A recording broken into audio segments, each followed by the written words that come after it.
Why do we cry? Tears. They fall from our eyes in moments of sadness, moments of joy, moments of pain, and even moments we can't explain. Crying is one of the most mysterious human behaviors, something so common, yet so misunderstood. But why do we cry at all? What purpose do tears serve? And what do our tears reveal about what it means to be human? Today, we'll journey through biology, psychology, and emotion to understand crying. Why it happens, what triggers it, what tears are made of, and why they matter more than we think. Part 1. What are tears? The science behind crying. Before we explore why we cry, we must understand what tears are. Tears are produced by the lacrimal glands, located just above our eyes. With every blink, a thin layer of tears spreads across the surface of the eye. These tears lubricate, protect, and nourish. Surprisingly, tears are not all the same. Scientists identify 3 different types of tears, each with a different purpose. 1. Basal tears. These are the everyday tears that constantly keep our eyes moist. They prevent dryness, wash away dust, and contain antibacterial enzymes that protect the eye. 2. Reflex tears. These are the tears triggered by irritants, onions, smoke, dust, or strong winds. Reflex tears rush in when something threatens the eye, flushing away harmful substances. 3. Emotional tears. These are the tears most people think about. Emotional tears appear during sadness, joy, frustration, empathy, or even overwhelming beauty. They are uniquely human. No other species cries emotional tears the way we do. Emotional tears contain additional chemicals like stress hormones and natural painkillers called endorphins. Crying literally helps the body release tension. Part 2. The biology of emotional crying. When we experience strong emotion, the brain triggers a complex reaction. It begins in the limbic system, the emotional center of the brain. The amygdala detects emotional intensity, whether it's sorrow, frustration, or overwhelming relief. It then signals the hypothalamus, which controls hormones, heart rate, and stress responses. The hypothalamus sends a message that activates the lacrimal glands, and emotional tears begin to flow. But why did humans evolve this ability? Scientists have several theories. Theory 1. Crying reduces stress. Crying releases certain chemicals from the body, including cortisol. This helps restore balance after emotional overload. Theory 2. Crying signals need for support. Humans are social creatures. Emotional tears act as a nonverbal cry for help, telling others, "I'm overwhelmed. I need comfort." Theory 3. Crying strengthens social bonds. Seeing someone cry activates empathy in the brain of the observer. This deepens trust, compassion, and connection. Crying is not a weakness, it's a biological communication tool. Part 3. Why we cry. The psychological view.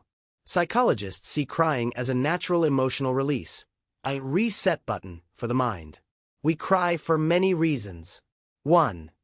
Stress and overwhelm.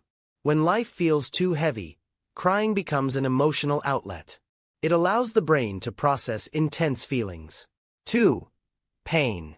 Physical pain, like touching a hot surface, can trigger crying. But interestingly, emotional pain activates many of the same brain regions as physical pain.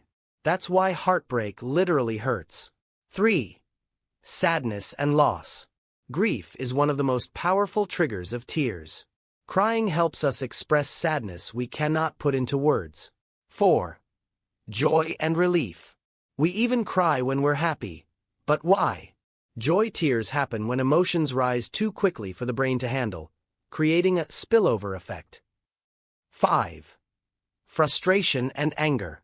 People often cry when they're angry or unable to express their feelings verbally.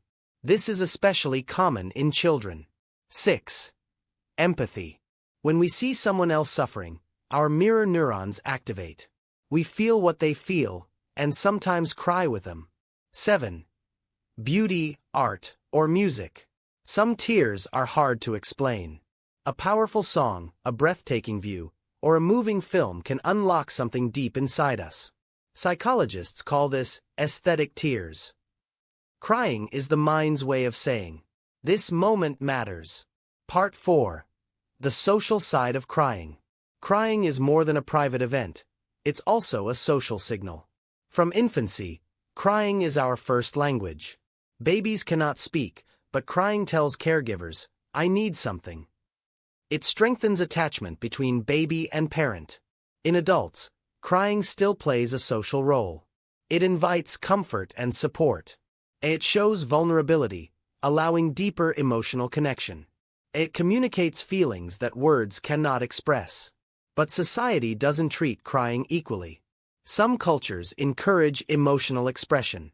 Others discourage it, especially in men. These social expectations shape when and how people cry.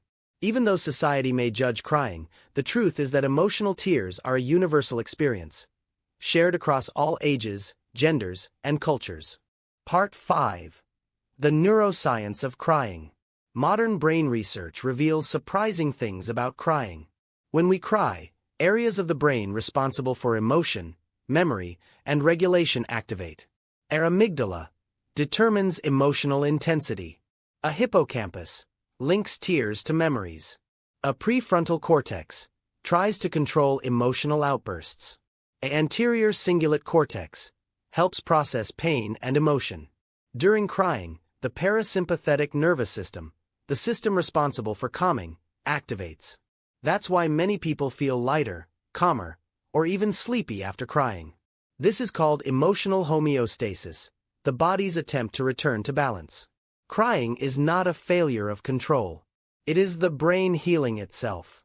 Part 6. Why humans are the only creatures that cry emotionally. Many animals shed tears, but only humans cry from emotion. Why? Scientists believe it is because humans rely more on complex communication. Our societies depend on bonding, cooperation, and empathy. Emotional tears help create these bonds. Another unique factor is our large prefrontal cortex, the part of the brain involved in self-awareness. Humans reflect deeply on experiences, relationships, and meaning. With deeper thought comes deeper emotion, and tears. Human crying reflects human consciousness. Part 7. Why some people cry more than others. Not everyone cries the same amount. Several factors influence how often someone cries. 1. Personality. Sensitive, empathetic, or emotionally expressive people cry more easily. 2. Past experiences. Individuals with trauma or emotional neglect may cry more, or much less. 3. Cultural expectations. Some cultures encourage crying. Others label it as weakness. 4. Gender. Studies show women cry more often on average, partly due to hormones, partly due to social norms. 5. Stress levels. Exhaustion, burnout, and overwhelm can trigger tears even from small events. 6. Hormones. Hormonal changes, puberty, pregnancy, menstruation, aging, can increase emotional sensitivity. Crying is not a sign of fragility. It's a reflection of human diversity. Part 8. Why we feel better after crying. Many people notice that they feel calmer after crying. Why? Crying activates our endorphins, the body's natural painkillers. Our oxytocin, the bonding hormone. A parasympathetic nervous system, which restores calm. Emotional release, reducing tension. After crying, heart rate slows, breathing deepens, and the mind becomes clearer. This is known as the after-cry recovery phase. It's the body's emotional reset. Part 9. When crying becomes a signal for help. While crying is healthy, excessive or uncontrollable crying can indicate emotional strain. It may be linked to a depression, anxiety, chronic stress, a burnout, unresolved trauma, a loneliness, a grief. If crying feels constant, overwhelming, or uncontrollable, it may be time to seek support. Crying is communication. Sometimes the message is to pay attention to our mental health. Part 10. The meaning of tears. The deep answer. So why do we cry? We cry because we love deeply. We cry because we feel lost deeply. We cry because we care. We cry because our bodies need release. We cry because we're human. Tears are a message from our inner world, a message about pain, joy, fear, hope, beauty, and everything in between. Crying is not a weakness. It is emotional wisdom. Closing. Tears shape our relationships, heal our minds, and reveal our hearts. They remind us that we're alive, capable of feeling, remembering, and connecting. The next time you cry, don't apologize for it. Listen to it. Honor it. Understand it. Because crying is more than water from the eyes. It is language from the soul. Hi everyone, I am your white fairy friend. If you enjoyed this video, please like, comment, subscribe, and share it with your friends.